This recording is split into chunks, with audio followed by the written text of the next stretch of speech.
Ассалаумағалейкум достар. Бүгін Ернар Айдардың Кинодағыдай деген әніне Кинодағыдай разбор. Бұл разборда Кинодағыдай деген әннің басындағы интросын, табулатурасын көрсетем. Оның табулатурасы Google'да, YouTube'да ешқандай жерде жоқ. Нұрсұлтан Тағайдың ойнаған табулатурасын дәл сол оригинал тональностьта орындап көрсетем. Сол табулатурасын және де Нұрсұлтан Тағайдың ойнаған аккордтары мен қағыстарын және де переборын көрсетем. Ең бірінші оңай аккордтарын айтып өтейін, сосын разборды біткен соң табулатурасын көрсетем. Ал аккордтарына келетін болсақ, 3 аккорд қолданылады. AM, DM аккордтарын диезда ойнаймыз, бір латқа төмен түсіреміз. Олар 5-ші латта ойналса, барлығын 6-ші латта ойнаймыз. DM аккордын 6-ші латта, сосын AM аккордын, сосын 7-ші латтағы EM аккордын 8-ші латта ойнаймыз. Барлығын бір латқа төмен түсіріп,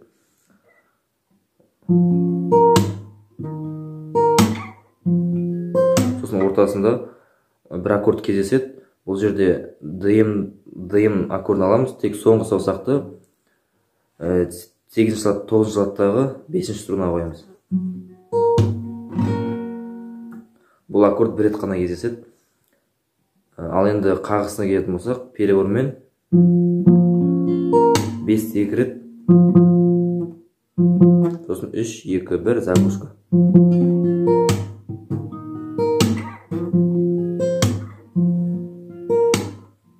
5-2 рет ойнаған кезде сәл тезірек темппен.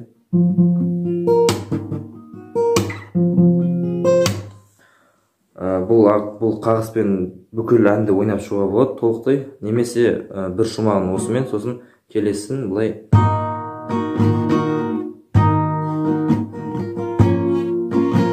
Осылай бочкамен бірге төмен, сосын жоғары, төмен, жоғары боймен ойнауға болады. Ортасына немесе заглушка қосып та, қоспай да ойнауға болады.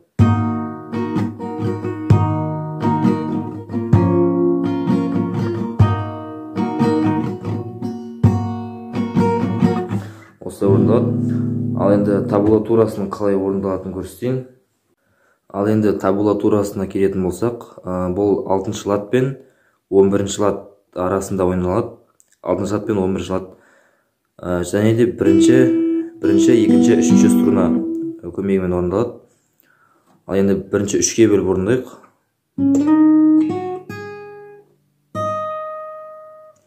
Осы жерінде 6-ші латтан 8-ші латқа дейін слайд жасаймыз. Слайд деген бұлай. Қолды алмай, сол дыбыспен 8-ші латқа дейін барады. Осы дауыс шығу керек.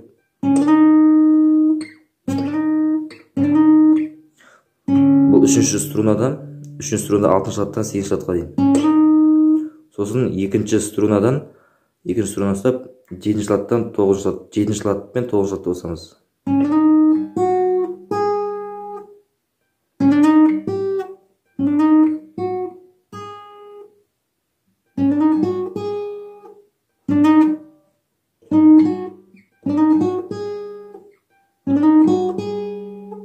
Сосын 1-ші струна 11-ші латта.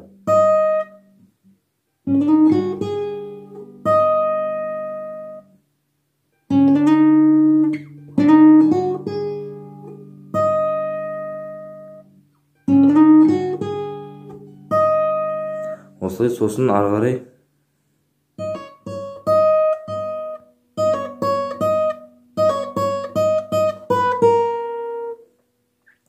ол жерде бір саусақты 9-ші латқа, сосын біреуін 11-ші латқа қоямыз, 1-ші струна.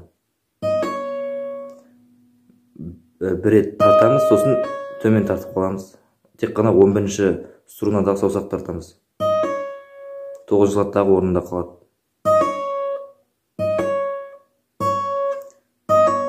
Он бірінші латтан тартып, төмен тартамыз.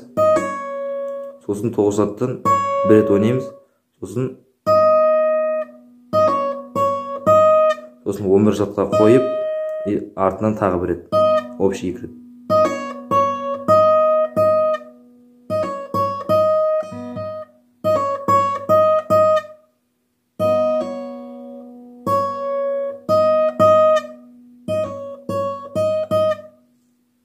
Сосын 7-ші латқа 6-ші латқа барамыз. Бірінші струнада. Сосын дәл осылай 9 пен 11-де ойнаған сияқты 6 мен 7-де ойнаймыз. 7-ші латта ұстап, төмен, сосын 6-ші латта бір рет, сосын 7-де бір рет.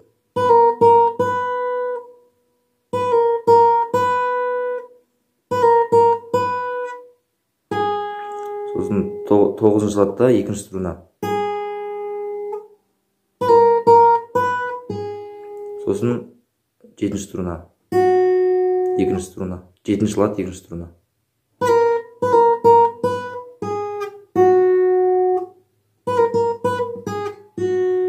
Сосын открытый, ашық 0-де ойнаймыз, 1-ші лат 1-ші струна.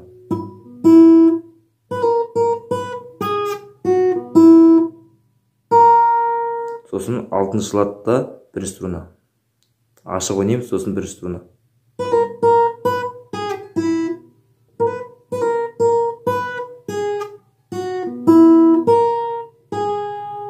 Сосын қайттан 2-ші струна 9-ші латта.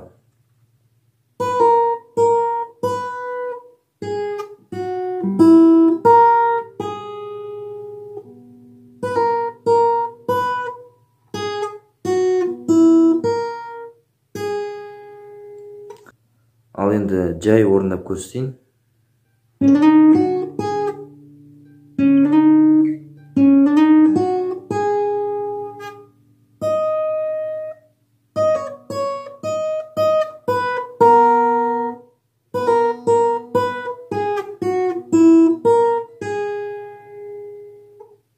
Немесе видеоны 0.75-ге, 0.5-ге қойып үйренсеңіздер болады.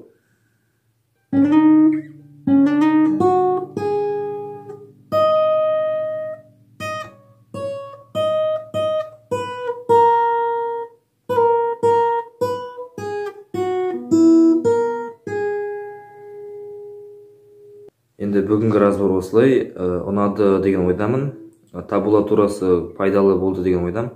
Егер де ұнаса, арнаға тіркеліп, лайк басып, келесіде қандай әндерге разбор керек, соны комментке жазып өтіңіздер.